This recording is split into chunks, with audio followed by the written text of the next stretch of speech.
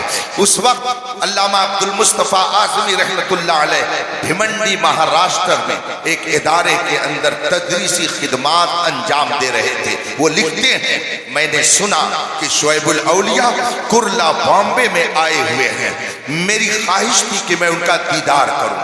اپنے چند ساتھیوں کے ساتھ میں بامبے کرلا پہنچا، اور جب میں نے صاحب خانہ کے گھر حاضری دی تو صاحب خانہ نے بتایا کہ حضرت کی طبیعت علیل ہے، آرام فرما رہے ہیں، نیند میں ہیں، ابھی جب وہ بیدار ہوں گے تب میں آپ کی ملاقات کرا سکتا ہوں۔ حضرت علامہ عبد المصطفیٰ اعظمی انتظار کرتے رہے، اور پھر جب شعیب الاولیاء بیدار ہوئے صاحب خانہ نے حضرت سے ملاقات کرانے کے لیے اعظمی صاحب سے کہا تشریف لے چلیے۔ حضرت اندر گئے۔ خود لکھتے ہیں سلطان الواعظین علامہ عبد المصطفیٰ اعظمی رحمت اللہ علیہ کہ جب میں گھر میں گیا تو میں نے دیکھا حضرت شعیب الاولیاء بستر پر لیٹے ہوئے تھے، مگر جو ہی انہوں نے مجھے دیکھا تو وہ کھڑے ہونے لگے۔ میں نے کہا حضرت آپ کی طبیعت علیل ہے، آپ لیٹے رہیے، ہم یوں ہی آپ سے مصافحہ کر لیں گے۔ مگر شعیب الاولیاء نے فرمایا نہیں مولانا، میں آپ سے کھڑے ہو کر کے مصافحہ کروں گا۔ کہا حضور آپ علیل ہیں، لیٹے رہیے، بیٹھ کر کے مصافحہ کر لیجئے۔ کہا نہیں میں کھڑے ہو کر کے مصافحہ کروں گا۔ چنانچہ شعیب الاولیاء علیہ رحمت و رضوان کھڑے ہوئے، مصافحہ کیا، پھر بیٹھے، اور اس کے بعد شعیب الاولیاء نے جو جملہ ارشاد فرمایا وہ میں آپ کو سنانا چاہتا ہوں۔ شعیب الاولیاء رحمت اللہ تعالی علیہ نے فرمایا مولانا میں نے آپ کو دیکھ کر کے کیوں کھڑے ہو کر آپ سے مصافحہ کیا، اور آپ نے کہا بھی کہ بیٹھے بیٹھے مصافحہ کر لیجئے، مگر میں کیوں آپ کے لیے کھڑا ہو گیا اس کی وجہ مجھ سے سن لیجئے۔ کہا علامہ اعظمی نے حضرت بتائیے آخر کیوں آپ نے اتنے اصرار سے اس طرح کا عمل وجود میں لا کر کے ہماری عزت افزائی کی۔ شعیب الاولیاء نے فرمایا کہ مولانا ہم سے زیادہ آپ علم رکھتے ہیں، ہم سے زیادہ آپ تاریخ پڑھنے والے ہیں، آپ نے یہ پڑھا ہے، آپ کو یہ معلوم ہے کہ حضرت موسیٰ علیہ السلام جب دنیا سے تشریف لے گئے ان کے ماننے والوں نے چند ہی برسوں کے بعد ان کی تعلیم کو بدل ڈالا، ان کی تعلیم بدل گئی، توریت کے اندر تبدیلی انہوں نے پیدا کر دی۔ ان کے ماننے والوں نے حضرت موسیٰ علیہ السلام کی تعلیم کو بدل ڈالا۔ حضرت نے فرمایا جی حضرت آپ صحیح فرما رہے ہیں۔ پھر شعیب الاولیاء نے فرمایا، اور جب حضرت عیسیٰ علیہ السلام تشریف فرما ہوئے تو ان کے ماننے والے بھی ان کے جانے کے بعد آسمان پر حضرت عیسیٰ علیہ السلام کے تشریف لے جانے کے بعد ان کے ماننے والوں نے بھی ان کی تعلیم کو بدل ڈالا۔ کہا ہاں حضرت یہ بھی صحیح ہے۔ کہا حضرت موسیٰ گئے ان کے ماننے والوں نے ان کی تعلیم کو بدل ڈالا، حضرت عیسیٰ آسمان پر گئے ان کے ماننے والوں نے ان کی تعلیم کو بدل ڈالا۔ شعیب الاولیاء آگے فرماتے ہیں مگر 1400 سال ہو گئے میرے مصطفیٰ کی جو تعلیم 1400 سال پہلے صحابہ نے محفوظ رکھی تھی، آج 1400 سال کے بعد بھی یہ تعلیم ویسے ہی محفوظ ہے۔ رسول پاک نے جو احکام بتائے تھے وہ احکام آج بھی ویسے ہی محفوظ ہے۔ تو کس کی محنتوں سے محفوظ ہے؟ کس کی محنتوں سے یہ سارے احکام محفوظ ہیں؟ رسول پاک کے فرمان میں آج تک 1000 کوشش کے باوجود کوئی تبدیلی کیوں نہیں کر سکا؟ اس لیے کہ رسول پاک نے اپنے نائب کی حیثیت سے علماء کی جماعت کو چھوڑ دیا۔ اگر یہ علماء سچے علماء نہ ہوتے تو اسلام کی تعلیم بھی نہیں رہ جاتی۔ رسول پاک نے اپنے نائبین کی ایک ٹیم چھوڑی جن کے ذریعہ اسلام آج اپنی سچی صورت کے ساتھ موجود ہے۔ تو اس میں محنت آپ جیسے علماء کی ہے، آپ جیسے علماء کی محنت کا نتیجہ ہے۔ تو آپ کی تعظیم یہ در حقیقت رسول پاک کی تعظیم ہے۔ اس لیے میں نے کھڑے ہو کر کے آپ کا احترام کیا۔ حضرات، اس وقت جو صورتحال ہے، کبھی کبھی میں بول دیتا ہوں دبے لفظوں میں کہ جو لوگ نہ جانے کیا کیا کھاتے پیتے ہیں، خنزیر کھائیں، کتا کھائیں، چوہا کھائیں، گوبر کھائیں، شراب پیئیں، پیشاب پیئیں، جو نہیں کرنا چاہیے عقل انسانی کے مطابق وہ سب کرتے ہیں۔ انہوں نے تو یہ جان لیا کہ ہمارے مذہبی پیشوا کا مقام کیا ہے، مگر ہماری قوم آج تک نہیں جان سکی کہ ہمارے مذہبی پیشوا کا مقام کیا ہے۔ یہ نہیں سمجھ سکے ان کا رتبہ کیا ہے۔ یہ محفوظ ہیں تو آپ کا دین محفوظ ہے، آپ کا عقیدہ محفوظ ہے، آپ کا عمل محفوظ ہے۔ یہ نہیں رہیں گے تو نہ آپ کا عقیدہ صحیح رہ سکتا ہے، نہ آپ کا عمل صحیح رہ سکتا ہے۔ 3 چیزیں اسلام نے آپ کو خصوصیت کے ساتھ دی تھی، اور آج تینوں پر حملہ کرنے کی کوشش ہی نہیں بلکہ حملہ کر کے نہ جانے کتنوں کو برباد کر ڈالا گیا ہے۔ ایک ہے عقیدہ، دوسرا ہے عمل، اور تیسری چیز ہے تہذیب۔ عقیدہ یہ بنیاد ہے، عمل یہ شاخیں ہیں، اور کیسے آپ کو رہنا ہے، کیسے اٹھنا بیٹھنا ہے، یہ آپ کی تہذیب ہے۔ اور ان تینوں پر حملہ اس وقت اسلام دشمن طاقتیں کر رہے ہیں۔ آپ کو حالات کا مجھ سے زیادہ علم رکھتے ہیں۔ خدا کے واسطے، خدا کے واسطے آپ اپنے عقیدے اور اپنے اعمال کی حفاظت کیجیے، تہذیب اور کلچر کی حفاظت کیجیے۔ اگر آپ کا عقیدہ صحیح نہیں رہا تو آپ کے عمل کا کوئی فائدہ نہیں۔ عقیدہ بنیاد ہے، اور اس عقیدے میں بنیادی حیثیت عقیدہ توحید اور عقیدہ رسالت کو حاصل ہے۔ عقیدہ توحید کیا ہے؟ خدا ایک ہے، اس کا کوئی شریک نہیں ہے، اس نے اس کائنات کو بنایا ہے، وہی اس کائنات کو چلاتا ہے، یہ عقیدہ توحید ہے۔ اور عقیدہ رسالت کیا ہے؟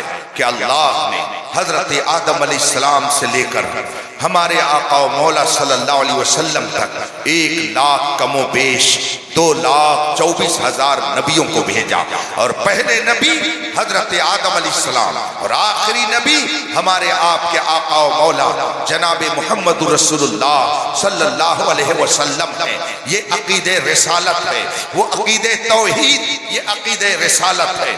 ان دونوں عقیدوں کو بنیادی حیثیت حاصل ہے، اور اسلام دشمن طاقتیں چاہتی ہیں کہ ان دونوں عقیدوں کو برباد کر دیا جائے۔ چنانچہ اس وقت آج آپ دیکھ رہے ہیں کہ نہ جانے کیسے کیسے انداز سے عقیدہ توحید کو برباد کیا جا رہا ہے۔ آپ کو یہ پڑھایا جاتا ہے، آپ کو یہ بتایا جاتا ہے کہ اگر آپ ان کی طرح بھی کچھ کام کر لیں گے تو آپس میں میل محبت بڑھے گی، یکجہتی کا مظاہرہ ہوگا، اتحاد باقی رہے گا۔ مجھ سے ایک ڈاکٹر صاحب نے بتایا کہ حضرت میں نے اپنے گھر کے ایک فرد کا ایک کالج میں داخلہ کرا دیا، ایڈمیشن ہو گیا۔ میں نے کہا بڑی اچھی بات ہے، کہا وہ ڈاکٹری پڑھنے کے لیے تیار، تو میں نے اسی لائن میں اس کو ڈال دیا۔ میں نے کہا بہت اچھی بات ہے۔ 1 مہینے کے بعد ان کا میرے پاس فون آیا اور انہوں نے مجھ سے کہا کہ حضرت اس نے فون کر کے مجھے عاجز کر دیا کہ ابو مجھ کو یہاں سے نکالیے، میں یہاں نہیں پڑھنے کو، میں یہاں کسی حالت میں پڑھنے کے لیے تیار نہیں ہوں۔ ڈاکٹر صاحب نے مجھ سے بتایا کہ میں مجبور ہو کر گیا اور میں وہاں سے لے کر کے آ گیا۔ میں نے پوچھا بیٹے بات کیا تھی، کیوں تم نے اس طرح سے انکار کیا؟ تو اس نے جواب دیا ابو بات یہ ہے کہ آپ نے مجھ کو دین کی تعلیم دی ہے، آپ نے مجھ کو مذہبی ماحول میں رکھا ہے، لیکن جب میں وہاں پڑھنے کے لیے گیا تو میں نے یہ دیکھا کہ کلاس روم میں جب جایا جاتا ہے تو وہ یہاں وہاں پر قد آدم کے برابر ایک مجسمہ رکھا ہوا ہے، اور جو کلاس میں جائے گا اسے اس مجسمے کو ہاتھ جوڑ کر کے سلامی پیش کر کے ہی اندر جانا ہے۔ چونکہ میں نے مذہبی ماحول میں آنکھیں کھولی ہے، آپ نے مجھے دین پڑھایا ہے، آپ نے مجھے عقید توحید بتایا ہے کہ خدا کے علاوہ کسی مجسمے کے سامنے ہاتھ نہیں جوڑا جا سکتا۔ اس لیے میں نے جب یہ منظر دیکھا کہ جس بچے کو کلاس میں انٹری لینی ہے تو اسے مجسمے کے سامنے نست مستق ہونا ہے، اس لیے میں نے تہیہ کر لیا کہ میرا جاہل رہنا اچھا ہے مگر بے ایمان بننا مجھے گوارا نہیں ہے۔ اس لیے میں نے آپ سے کہا کہ مجھے یہاں سے لے چلیے۔ یہ میں ایک کالج کی بات بتا رہا ہوں، نہ جانے کتنی جگہ پر ایسا ہوتا ہے۔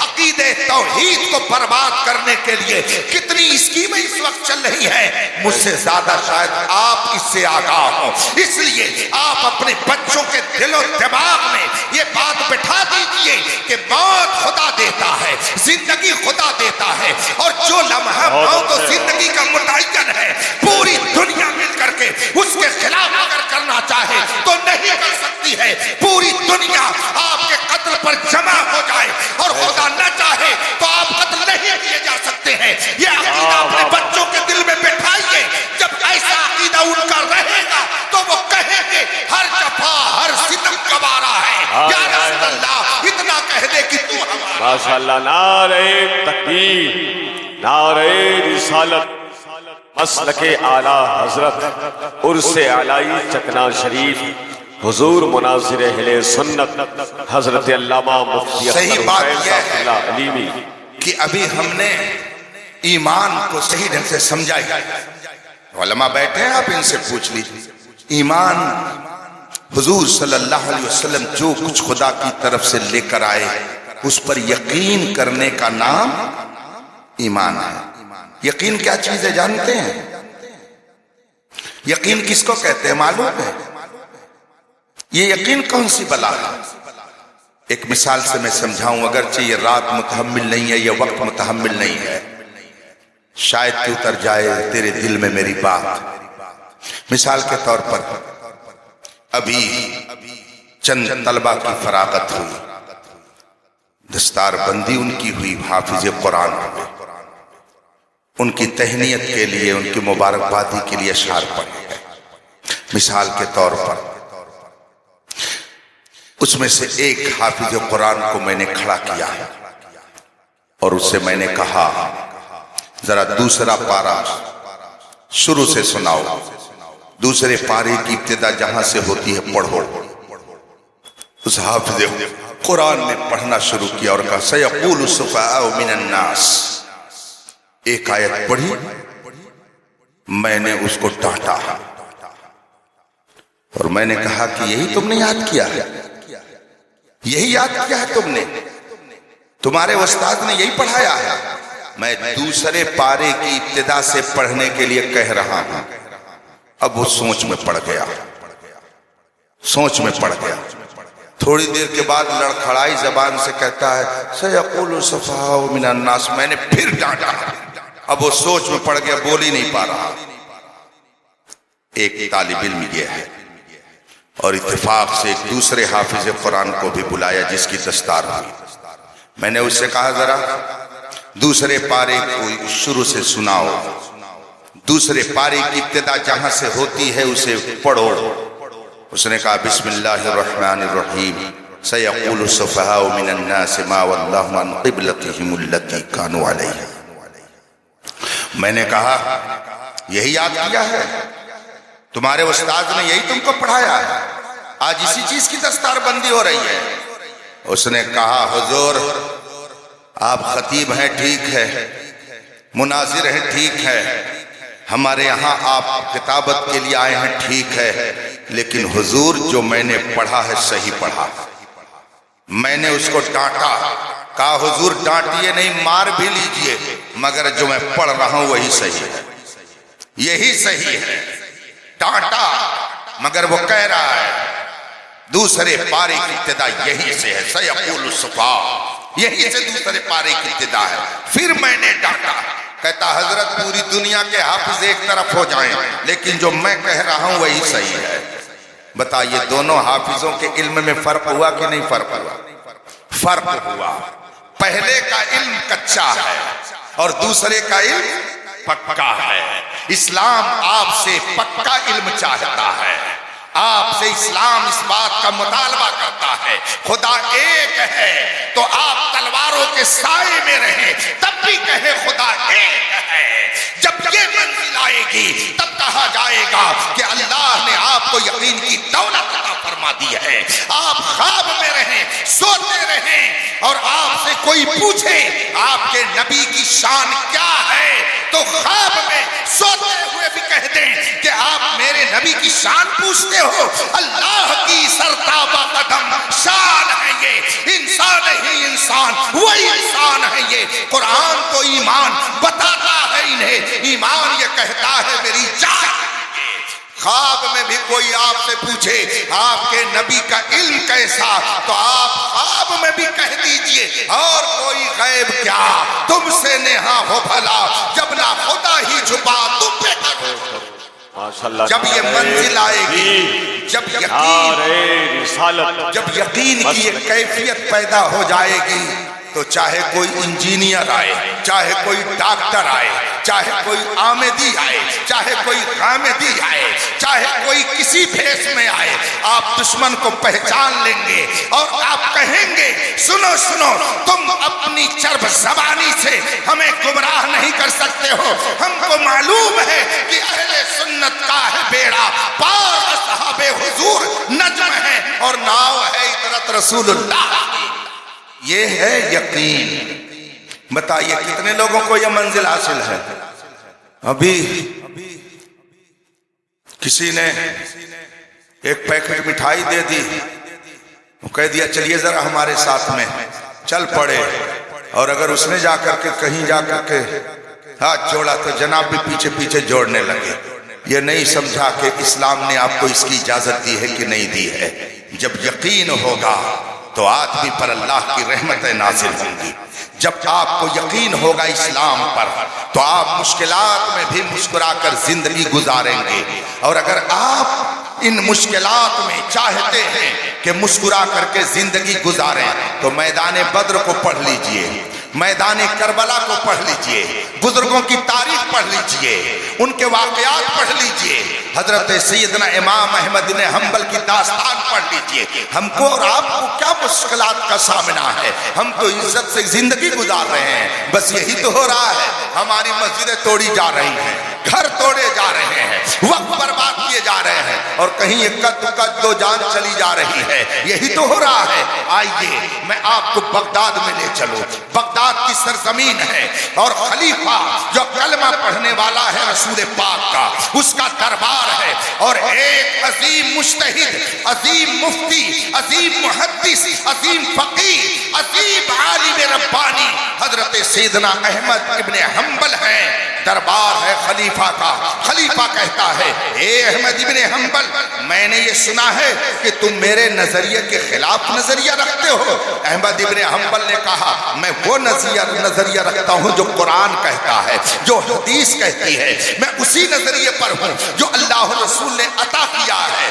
بادشاہ جلال میں آ گیا، اس کے حواریوں نے اس کو مشورہ دیا، احمد ابن حنبل کی جرات کیسے ہوئی کہ آپ کے نظریے کی مخالفت کرے، جیل میں ڈال دیا جائے۔ امام احمد ابن حنبل کو جیل میں ڈالا گیا، مگر جیل میں ڈالنے سے پہلے روب دکھانے کے لیے بادشاہ وقت نے کہا جلاد کو بلایا جائے۔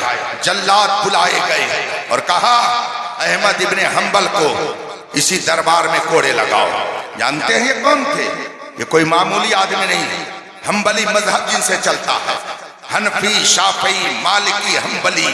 حضرت امام احمد بن حنبل ہے، مجتہد ہے، امام ہے، محدث ہے، فقیہ ہے، محدث ہے، عارف باللہ ہے، ولی کامل ہے۔ میں ان کی داستان سناتا ہوں۔ دربار ہے بادشاہ کا، جلاد کوڑے لے کر کے آ گیا، حکم ہوا اے احمد ابن حنبل اپنے کرتے اتارو، جب پیٹھ ننگی رہے گی تو مارنے میں مزہ آئے گا، کوڑے ننگی پیٹھ پر لگائے جائیں گے۔ حضرت امام احمد ابن حنبل نے اپنا کرتا اتار دیا، پائجامہ پہنے ہوئے ہیں، دربار میں حضرت امام احمد بن حنبل کو کوڑے لگائے جانے والے ہیں، اور آپ نے کرتا اتار دیا۔ بادشاہ کے حکم سے آپ کے دونوں ہاتھوں کو پیچھے باندھ دیا گیا۔ جب ہاتھ پیچھے باندھا گیا، کپڑا کرتا اتار دیا گیا، پائجامہ پہنے ہوئے ہیں، اب جلاد کو حکم دیا جا رہا ہے احمد ابن حنبل کو کوڑے لگاؤ، ان کو کوڑے مارو۔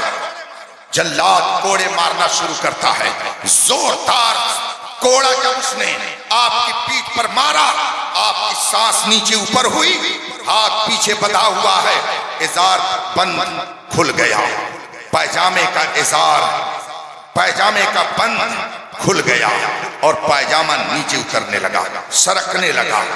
بھرے دربار میں امام احمد بن حنبل کا یہ واقعہ ہے، دربار میں پائجامے کا بند کھلا اور پائجامہ نیچے جانے لگا، ہاتھ پیچھے بندھا ہوا ہے، کوئی نیچے سے پائجامہ اوپر کرنے والا بھی نہیں ہے۔ حضرت امام احمد ابن حنبل نے تھوڑی دیر کے لیے چائے والا 2 منٹ جائے بعد میں پلا دیجیے گا۔ اور جن لوگوں نے یہ سب بنا رکھا ہے نا، میدان محشر میں ان کی گرفت کروں گا اگر میں پکڑا گیا تو۔ ابھی ایک چل رہا ہے، آپ لوگوں کی سمجھ بات نہیں آتی ہے، آپ پیسے کے لیے لے کر کے بیٹھے رہتے، آپ کو تقریر سے تھوڑی محبت ہے، اس کے ذریعے آپ پیسے کماتے ہیں، اس لیے منع کرنے کے باوجود بھی نہیں مانتے۔ یہ حرام ہے، ناجائز ہے، گناہ ہے، آپ لوگ اس کو نہیں مانتے ہیں، آپ کی مرضی، آپ جو چاہے کرے، آپ کے ہاتھ کو کوئی روک نہیں سکتا۔ حضرت امام احمد بن حنبل پیچھے سے ہاتھ بندھا ہوا ہے، دربار بادشاہ کا دربار ہے، بند ٹوٹا، پائجامہ نیچے جانے لگا، ہاتھ بندھا ہے، جلاد کوڑے مار رہا ہے۔ امام احمد ابن حنبل نے رب کی بارگاہ میں اسی حالت میں عرض کی، مولا احمد ابن حنبل نے تیرے دین کی حفاظت کے لیے، تیرے دین کی سربلندی کے لیے، حقانیت کا پرچم بلند کرنے کے لیے احمد ابن حنبل نے بادشاہ کے دربار میں حق بات کہی ہے۔ مولا اگر احمد ابن حنبل نے حق بات کہی ہے تیرے دین کی حفاظت کے لیے، تو مولا بھرے دربار میں احمد ابن حنبل کی بے پردگی نہ ہونے پائے۔ یہ جملے امام احمد ابن حنبل کی زبان سے نکلے، اور ابھی یہ جملے نکلنے تھے، بھرے درباریوں نے دیکھا وہ پائجامہ جو نیچے جا رہا تھا، بند ٹوٹ چکا تھا، پائجامہ نیچے جا رہا تھا، لیکن دربار نے دیکھا، بادشاہ نے دیکھا، جلاد نے بھی دیکھا کہ حضرت امام احمد حنبل نے جو ہی یہ دعا کی کہ مولا بھرے دربار میں اس کی بے پردگی نہ ہونے پائے، اس نے تیرے دین کی بقا کے لیے سچائی کی آواز بلند کی ہے، اتنا کہنا تھا کہ وہ پائجامہ خود بخود اوپر ہو گیا، پائجامہ خود بخود اوپر ہو گیا۔ فانوس بن کے جس کی حفاظت ہوا کرے، وہ شمع کیا بجھے جسے روشن کرے۔ آپ کیا سمجھتے ہیں اسلام کو؟ آپ کیا سمجھتے ہیں دین کو؟ دین کی حفاظت ہم نہیں کر رہے ہیں، دین ہماری حفاظت کر رہا ہے۔ اگر دین ہماری حفاظت نہ کرتا تو ہم بھی نہ جانے کتنی جگہ جا کر کے اپنی پیشانی کو ٹیکتے۔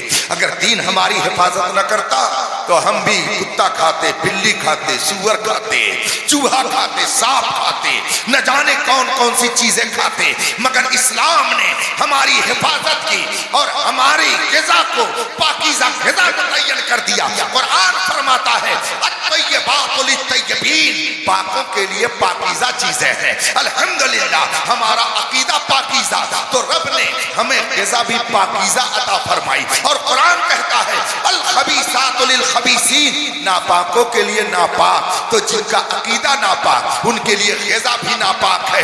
خدا نے ہمیں پیارا عقیدہ دے کر کے حرام اور نجس غذاؤں سے ہماری حفاظت فرما دی۔ اس کو آپ محسوس کیجیے۔ اور آپ کو رہنا کیسے ہے، اس کو تہذیب کہتے ہیں۔ اس کے لیے کتابیں دنیا بھر کی لکھی جا چکی، آپ پڑھیے۔ حضرات اب ذرا قریب آ جائیے۔ یہ تین چیزیں میں نے بتائی، ایک ہے عقیدہ، ایک ہے عمل، ایک ہے تہذیب۔ عقیدہ بنیاد ہے، اس کے بعد عمل ہے، پھر آپ کی تہذیب ہے۔ اگر آپ نے ان تینوں کی حفاظت کر لی اور رسول پاک کے فرمان کے مطابق عقیدہ شاندار رکھا، عمل بہترین رکھا، تہذیب آپ نے عمدہ اختیار کی، تو قرآن کا فرمان کیا ہے؟ وَمَن يُطِعِ اللَّهَ وَرَسُولَهُ فَقَدْ فَازَ فَوْزًا عَظِيمًا۔ جس نے اللہ و رسول کی فرما برداری کی وہ ایک کلاس کا کامیاب انسان ہو گیا۔ ایک کلاس کا کامیاب انسان وہی ہے جس نے اللہ و رسول کی اطاعت و فرما برداری کی۔ یہ میں نہیں کہتا، یہ قرآن کہتا ہے۔ اب مجھے آپ بتائیے، اللہ کی اطاعت آپ کب کریں گے؟ رسول پاک کی فرما برداری آپ کب کریں گے؟ سچا عقیدہ آپ کیسے رکھیں گے؟ اچھی تہذیب آپ کے اندر کیسے آئے گی جب آپ کو پتہ ہی نہیں رہے گا صحیح عقیدہ کیا ہے، آپ کو پتہ ہی نہیں رہے گا صحیح عمل کیا ہے؟ آج جائیے جمعہ میں، جمعہ کے دن آپ دیکھیے مسجد میں اگر 200 نمازی ہیں، میں یہ تو نہیں کہتا کہ آپ کے ہاں بھی ایسے ہی ہوگا، مگر بہت ساری مسجدوں میں میں نے دیکھا ہے۔ آپ مسجدوں میں جا کے دیکھیے، اگر 200 نمازی ہیں تو اس میں 100 نمازی تو ایسے ہوں گے کہ قانون کے مطابق جن کی نمازیں نہیں ہوتی ہوں گی۔ اور اگر ایسا نہیں ہے تو صبح جا کر کے کسی مفتی صاحب کو مسجد میں کھڑا کر دیجئے اور ان کی نمازوں کا جائزہ وہ لے کر کے اور بتائیں کہ کتنے لوگوں کی نمازیں صحیح ہو رہی ہیں۔ نہ جانے کتنے نوجوان ہیں وہ کھڑے ہوں گے، ایسے بغل میں دیکھیں گے، ادھر دیکھیں گے۔ خدا کی بارگاہ میں جس قوم کو کھڑا ہونے کا طریقہ نہیں معلوم ہے اس کو اور جگہ کھڑے ہونے کا طریقہ کیا معلوم ہوگا؟ نماز میں کتنے لوگ ہیں کہ جب سجدے میں جاتے ہیں کسی کا پیر اٹھا ہوتا ہے، کسی کا پیر کھڑا رہتا ہے۔ یہ تربیت گاہ نہیں ہے، ورنہ میں عمل کر کے بتاتا۔ اگر کسی نے سجدہ کیا اور اس کا پیر ایسے ہی لگا رہا تو پوچھ لیجئے علماء سے، سجدہ نہیں ہوتا ہے۔ اور کسی نے کھڑا کر دیا، ایسے کھڑا رکھا، تب بھی سجدہ نہیں ہوتا ہے۔ سجدے کے لیے ضروری ہے کہ کم از کم اس کا ایک انگوٹھا، اور پھر واجب 2 اور انگلیاں ہیں، ایک انگوٹھا کا لگنا فرض ہے اور 2 انگلیوں کا اور لگا رہنا واجب ہے۔ اگر اس طرح سے آپ کا انگوٹھا اور 2 انگلیاں نہیں مڑی ہیں تو آپ کا سجدہ نہیں ہوگا۔ جب سجدہ نہیں ہوگا تو نماز نہیں ہوگی۔ آپ نے مسئلہ بھی سن لیا تو میں آپ کی بات نہیں کرتا، لیکن کسی مسجد میں جا کر کے دیکھ لیجئے گا، بوڑھے ہو گئے ہیں، نماز پڑھتے پڑھتے بڑھاپا آ گیا ہے، مگر صحیح ڈھنگ سے سجدہ کرنے کا طریقہ نہیں معلوم ہے۔ نہ جانے کتنے نوجوان ایسے ہیں کہ جو جمعہ میں ایک دن ہفتے میں آتے ہیں، ہاتھ میں کڑا پہننے کا بھی ایک رواج چلا لیا ہے، بلکہ اب تو کانوں میں کچھ لوگ بالیاں لٹکائے رہتے ہیں۔ کچھ گناہ وہ ہیں کہ جب تک آپ کریں گے تب تک اس کے گناہ کا میٹر چلے گا، لیکن آپ نے اگر آنکھ بند کر لی، آپ سو گئے تو گناہ کا میٹر رک گیا۔ مثال کے طور پر معاذ اللہ کوئی فلم دیکھ رہا تھا تو جب تک آنکھ کھولے ہوئے ہے اس کا گناہ ملے گا، آنکھ بند کر لیا سو گیا، اب گناہ نہیں ملے گا، اس لیے کہ اب گناہ سے رک چکا ہے۔ لیکن اگر کسی نے سونے کی لاکٹ گلے میں پہن رکھی ہے، چاندی کی لاکٹ پہن رکھی ہے، ہاتھ میں کڑا پہن رکھا ہے، کانوں میں اس نے بالیاں ڈال رکھی ہیں، تو چاہے وہ سوئے، چاہے وہ جاگے، چاہے وہ چلے، چاہے وہ بیٹھے، جس حالت میں رہے اس کے گناہ کا میٹر چلتا رہتا ہے، اس کو گناہ ملتا رہتا ہے۔ اور جمعہ میں اسی حالت میں مسجد میں پہنچ گیا، کڑا ہاتھ میں ہے، کانوں میں بالیاں پہنے ہوئے اور مسجد پہنچ گیا، اور اگر مسجد کے امام نے تقریر کر دیا کہ ایسے نوجوانوں کی نماز نہیں ہوتی تو آ کے باہر کہتا اسی لیے تو نماز پڑھنے نہیں جاتے ہیں، جائیے تو مولانا لوگ ہزار مسئلہ بتاتے رہتے ہیں۔ بلکہ اب تو حالت یہ ہے کہ اگر متولی نے کوئی غلط کام کیا ہے اور امام نے اگر ایسی تقریر کر دی جبکہ اس کو نشانہ نہیں بنایا تھا، لیکن اتفاق سے وہ بھی اس کی لپیٹ میں آ گیا، تو متولی کہے گا امام صاحب آپ رہیں گے نہیں، چلیے بوریا بستر یہاں سے اٹھائیے، جائیے یہاں سے۔ میں کرناٹک گیا، میری عادت ہے کہ جب میں نکلتا ہوں سفر میں تو اگر کوئی شہر آیا وہاں کے حالات کا جائزہ لیتا ہوں، یہاں کتنے اپنے لوگ ہیں، کتنے سنی صحیح عقیدہ ہیں، کتنے بد عقیدہ ہیں، کتنی اپنی مسجدیں ہیں۔ کرناٹک کے ایک شہر میں بائی روڈ میں سفر کر رہا تھا، میں نے پوچھا کہ کون سا شہر آیا؟ کہا یہ شہر بلاری ہے، یہ لوہوں کا شہر ہے۔ میں نے کہا چلیے اچھی بات ہے۔ شہر سے گاڑی گزر رہی تھی، ہم نے کہا مسجدیں یہاں کتنی ہیں؟ بتایا اتنی مسجد ہے۔ ہم نے کہا بڑی مسجد؟ کہا ایک مسجد بہت بڑی ہے، لیکن حضرت اتفاق ہے کہ کوئی امام 6 مہینے سے زیادہ اس میں ٹک نہیں پاتا ہے، رک نہیں پاتا ہے۔ ہم نے کہا کیوں؟ کہا اس لیے کہ اگر امام نے کبھی سود کے خلاف تقریر کر دی تو دوسرے ہی روز متولی اس کا بوریا بستر لاد دیتا ہے۔ ہم نے کہا ایسا کیوں؟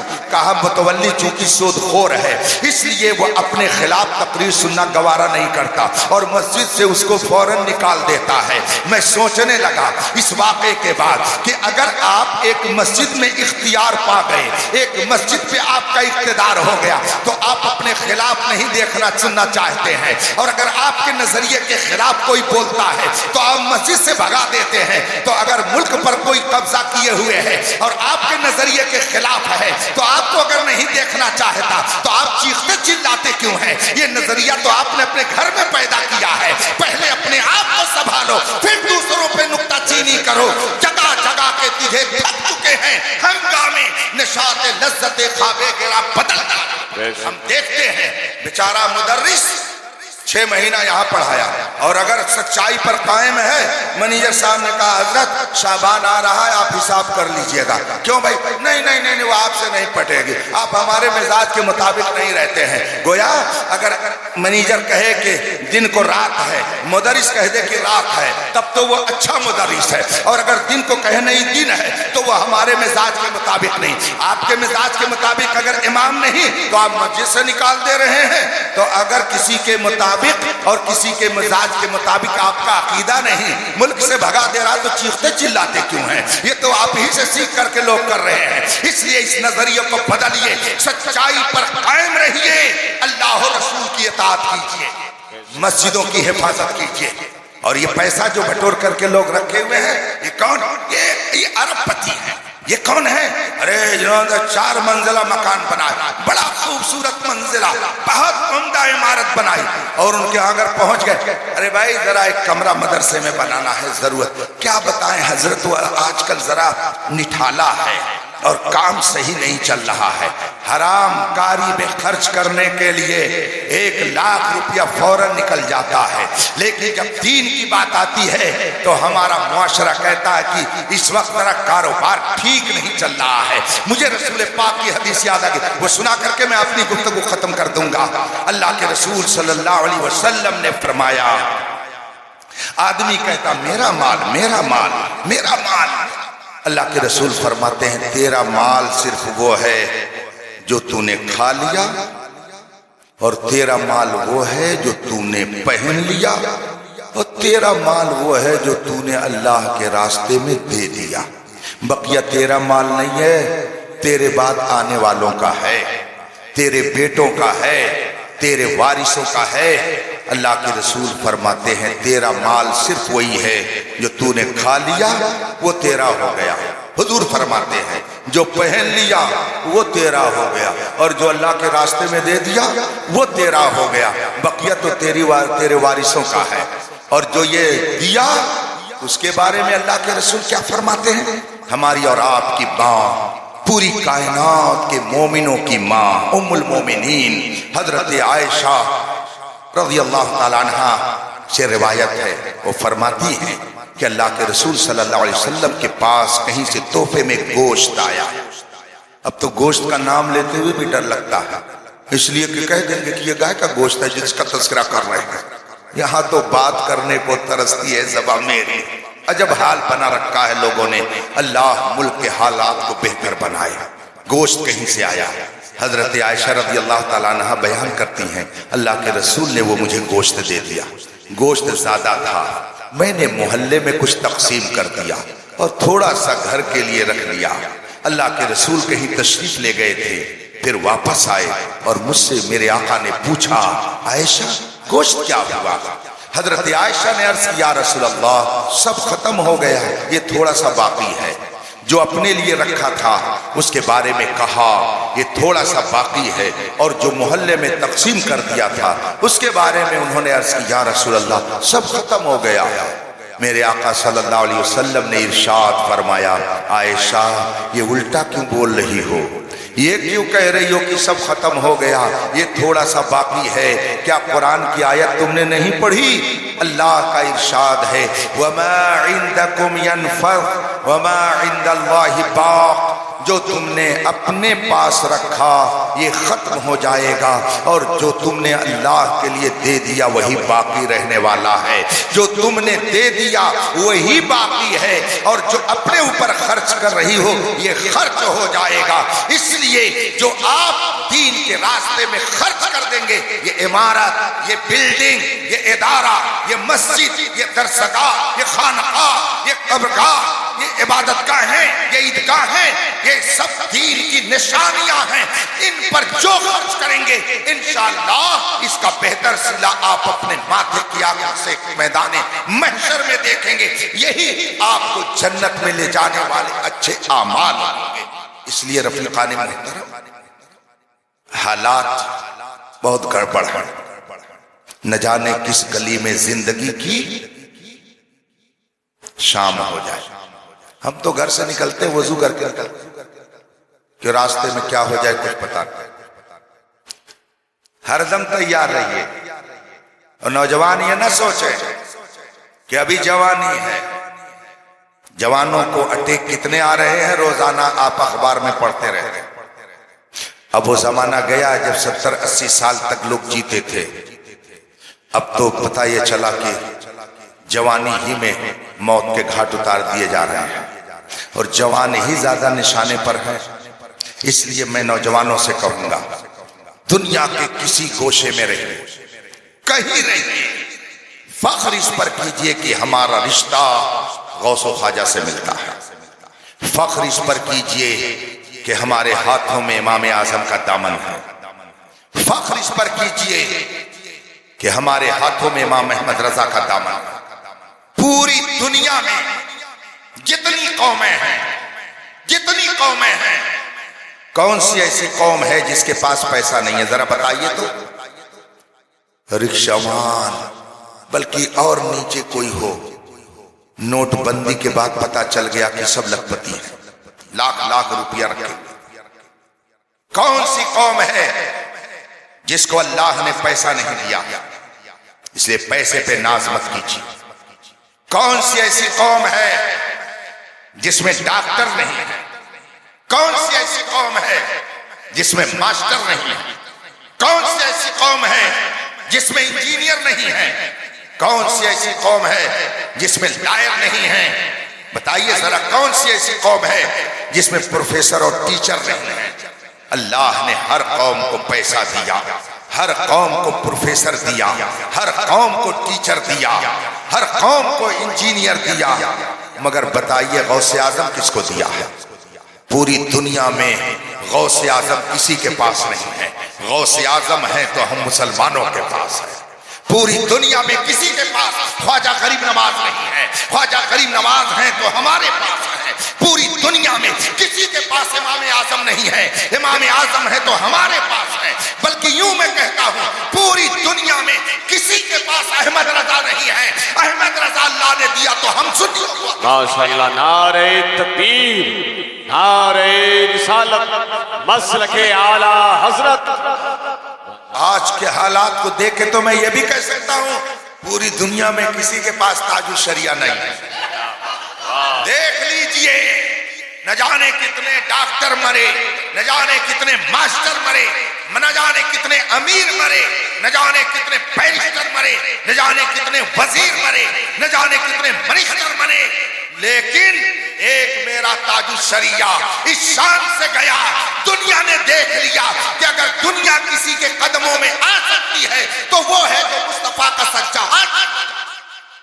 اور اس نے جاتے جاتے کہہ دیا اختر قادری خلد میں چل دیا، خلد واہ ہے ہر ایک قادری کے لیے۔ یہ بھی تو طالب ارے بالیے نا آگے کیا ہے، عرس طالب قادری سلسلہ ہے مقدر میرا، مجھ کو نسبت یہ احمد رضا سے ملی۔ یہ قادری سلسلہ وہ پیارا سلسلہ ہے کہ غوث اعظم جس پر کرم کر دے، اعلیٰ حضرت نے فرمایا رضا کا خاتمہ بالخیر ہوگا، تیری رحمت اگر شامل ہے یا غوث، غوث اعظم کا ہم پر سایہ ہے، اس لیے الحمدللہ ہم عزت کی زندگی گزار رہے ہیں۔ طالب القادری علیہ الرحمہ آرام سے قبر میں سو رہے ہیں، اس لیے کہ وہ جانتے تھے کہ زندگی میں مصطفیٰ کی محبت کا جام پیو اور پلاتے رہو، اور احمد رضا کا یہ شعر اپنی نظروں کے سامنے رکھو کہ خاک ہو کر عشق میں آرام سے سونا ملا، جان کی اکسیر ہے الفت رسول اللہ۔ انہیں جانا انہیں مانا، نہ رکھا للہ الحمد میں دنیا سے مسلمان گیا۔ ایمان کی سلامتی کے ساتھ وہ دنیا سے تشریف لے گئے، آپ کی خدمت کرتے ہوئے گئے، قوم کی خدمت کرتے ہوئے گئے، قوم کو کچھ دیتے ہوئے گئے، ادارہ انہوں نے دیا، آپ کو بہترین عقیدہ عطا کیا، آپ کو بزرگوں کے دامن سے وابستہ رکھا۔ ابھی آپ نعرہ لگا رہے تھے فیضان سرکار سرکائے ہی، جواب آ رہا تھا زندہ باد۔ آپ انصاف سے بتائیے گا کہ سرکار سرکائے ہی کا فیضان آپ کو کس کے ذریعہ ملا، اور آپ نے اپنی زبان پر سرکار سرکاہی کا فیضان اگر بولنا سیکھا ہے تو کیونکہ محنتوں کا نتیجہ ہے، آپ کو کہنا پڑے گا کہ یہ ہمارے محسن ہیں، طالب القادری ہیں، جنہوں نے زندگی میں ہمیں بزرگوں کی عقیدت۔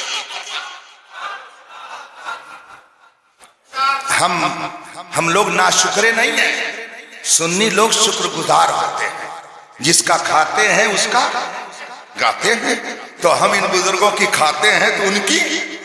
یہ اور بات ہے کہ کچھ لوگ جس پلیٹ میں کھاتے ہیں اسی میں سوراخ کرتے ہیں، تو ان کے لیے ہے کہ وہ کھاتے بھی ہیں اور غراتے بھی ہیں، مگر ہم لوگ کھاتے ہیں تو گنگناتے ہیں، اور جو لوگ غراتے ہیں ان کو سناتے ہیں تیرا کھائیں تیرے غلاموں سے الجھے بہت بے حیا کھانے۔ ہاں تو غرانے والوں میں مت بنیے گا بلکہ گنگنانے والوں میں بنیے گا، اور گنگنانے والوں میں ہیں تبھی تو رات کے اس موقع پر، رات کے اس سناٹے میں یہاں گنگنایا جا رہا ہے۔ الحمدللہ یہ ہم پر، آپ پر اللہ اور اس کے محبوبوں کا کرم ہے کہ ہم ان کے سائے رحمت میں جی رہے ہیں۔ اللہ تبارک و تعالی ہم سب کو مسلک اعلیٰ حضرت پر قائم رکھے، عقیدہ اور عمل کی حفاظت فرمائے، اور بزرگوں کے فیض و برکات سے مالا مال۔ سنی بن کے رہیے گا، جان لی ادھر ادھر ہوئے تو نہ حضرت کا کچھ بگڑے گا نہ ہمارا کچھ بگڑے گا۔ ہماری اپنی زبان میں اتنی پٹائی ہوگی نا کہ دماغ صحیح ہو جائے گا۔ جب فرشتے درے چلائیں گے تو کوئی روکنے کے لیے نہیں آئے گا، اس لیے آج لے ان کی پناہ، آج لے ان کی پناہ، آج مدد مانگ ان سے، کل نہ مانیں گے قیامت میں اگر تو بس آج لے ان کی پناہ۔ رسول پاک کی پناہ میں جو یہاں رہے گا تو انشاءاللہ وہاں بھی رسول پاک کے دامن میں ہی، اور جو حضور کے دامن میں رہے گا تو جانتے ہیں حضرت علامہ حسن بریلوی رحمت اللہ علیہ کتنا بہترین شعر سناتے ہیں، ڈھونڈا ہی کریں، واہ واہ، صدر قیامت، ڈھونڈا ہی کریں صدر قیامت کے سپاہی، وہ کس کو ملے جو تیرے دامن میں۔ وآخر دعوانا الحمدللہ رب العالمین۔